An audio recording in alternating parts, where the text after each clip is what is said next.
روس یوکرین جنگ کے عالمی معیشت پر بدترین اثرات، انٹرنیشنل مارکیٹ میں خام تیل کی قیمتوں کو پر لگ گئے، نرخ ریکارڈ سطح پر، برطانوی کروڈ آئل کی قیمت $117 فی بیرل تک پہنچ گئی۔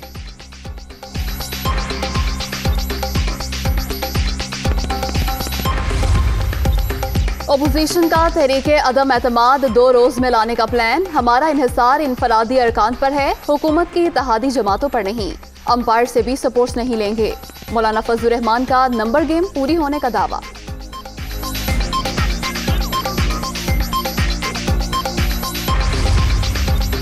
پیپلز پارٹی کے لانگ مارچ کا 5واں روز، شرکاء کا رحیم میار خان میں پڑاؤ، ملک پر کٹ پتلی حکومت مسلط، الٹی گنتی شروع ہو چکی، جمہوری حقوق پر ڈاکہ ڈالنے والوں کو اب جانا ہی پڑے گا، بلاول بھٹو کی للکار۔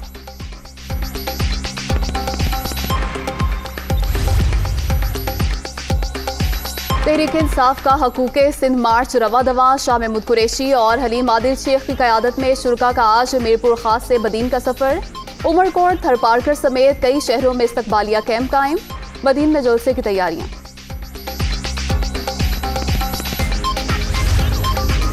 1250 پاکستانیوں کا یوکرین سے انخلا مکمل، طلباء اور سفارتی عملے کے خاندان کے افراد شامل، 19 افراد رومانیہ، 6 ہنگری، 4 پاکستانی پولینڈ چلے گئے، پاکستانی سفارت خانے کا ٹویٹ۔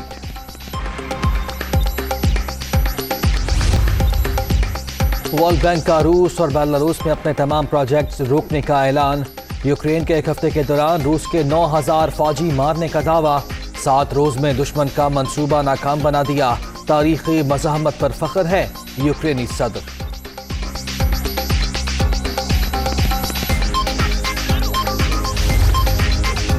یوکرین پر حملہ، اقوام متحدہ کی جنرل اسمبلی میں روس کے خلاف مذمتی قرارداد منظور، 141 ارکان نے حمایت کی، 5 ممالک کی جانب سے مخالفت میں ووٹ، 35 ممبران غیر حاضر۔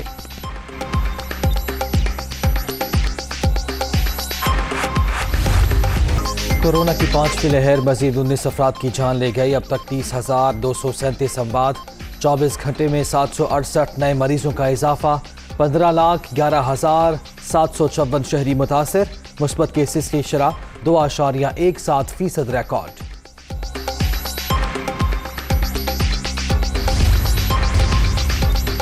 پنجاب کے مختلف علاقوں میں بادل برس پڑے، اسلام آباد، اوکاڑا، جھنگ، پیر محل، پاک پتن، بہاول نگر اور بہاڑی میں بارش، موسم سرد ہو گیا، 24 گھنٹے کے دوران شمال مشرقی پنجاب میں آندھی اور مزید بارش کا امکان۔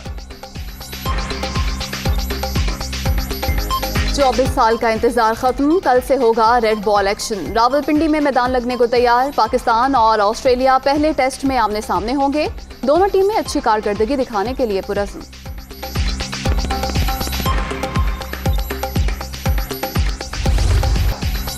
فٹ بال کپ میں دلچسپ مقابلے جاری، لیورپول نے ناروچ سٹی کو 2-1 سے شکست دے دی۔